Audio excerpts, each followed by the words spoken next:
Hey everybody, I'm Joe DeGanzik, and these are your Friday Smart Home quick tips on teaching your ceiling fans a few new tricks.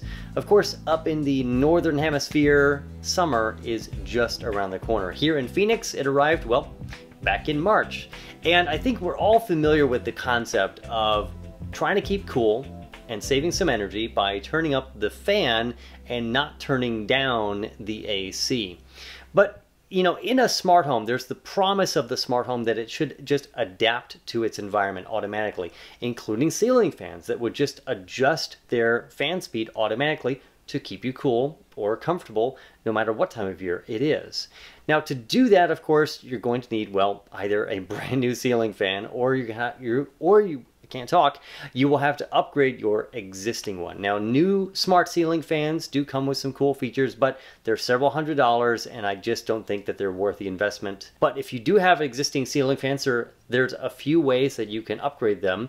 One is just controlling the power to the motor, which doesn't get you quite all the way to controlling the fan speed, but if that's kind of your way that you want to do it, then no problem. Or like the product that I've previously reviewed and used and have had for a year and a half, and it's awesome to have an automated ceiling fan. The Insteon FanLink controller fits in the canopy, or you can get wall controllers that will replace your switch. Now, a third option, and this is a product that recently came on the market, and this is great for those who don't want to do any rewiring at all, something called the Bond. And this is for people who have wireless remotes with your existing ceiling fans.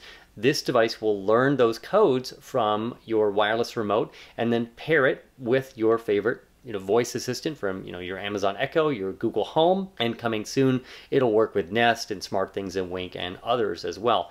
That's a great option. It gives you some smarts, no rewiring necessary. Okay, so let's get this up and running. You're going to need one more thing. This would be something that'll give us a temperature readout, like a smart thermostat that you may already have in your smart home, some sort of temperature sensor, just something that we can get that temperature and then react to it, make an automation and then control the ceiling fan speed.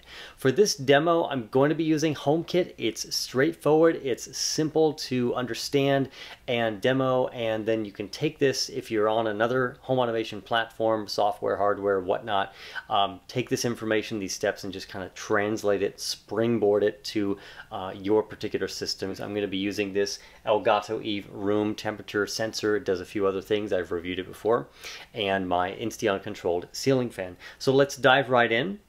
The iDevices app, by the way, is more capable than Apple's Home app built into iOS. I'm going to create a new trigger here, and here we go. I'm going to base the trigger on a sensor, which makes sense. I'm going to say next. I'm going to say temperature. I want the temperature from the living room, from that guy right there. And I'm going to say between, and I'm going to go ahead and set this up for my temperature.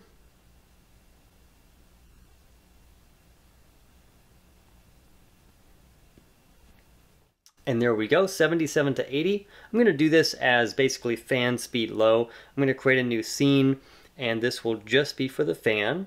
I'm going to make sure it has power and bring this down. Usually it's about 30%. I'm going to say done. Looks good. I'm going to say next. What do I want to call it? I'm going to say fan low. I'm going to say next. That looks good to me. I'm going to say done. Scene created. It's set to activate, and we'll go next. I want to set the active times. This basically means when this is going to run. You can make this as very, very specific as you want. I'm just going to say daytime. My ceiling fan is here in the living room, and it does not need to run when I'm asleep. So we'll say daytime just in general. And then for people, I only want this to run if I'm here. So I'm just going to say anyone is home. I'm going to say save. All this looks good, and I'll go to the next screen that'll summarize it. So what I just built is if the temperature is between 77 and 80 degrees indoors in this room, set the fan speed to low if it's the daytime and anyone is home. So if no one's home, it's not going to run, and generally it'll default to turning it off. And that is that. At least for HomeKit, It's as simple as that. You can create additional routines, additional triggers, whatever you might call them in your smart home system, for other temperature ranges, or to turn it off under a certain temperature, or even set it to high. I don't set mine to high in terms of a passive automation. If you've got questions on anything in this video or anything related to the smart home or LED lighting in general, head over to my special mini site for those questions, smarterhomehelp.com, and you can even set up a dedicated smart home consulting session so we can chat in real time about your upcoming project, renovation, whatnot. They're a lot of fun.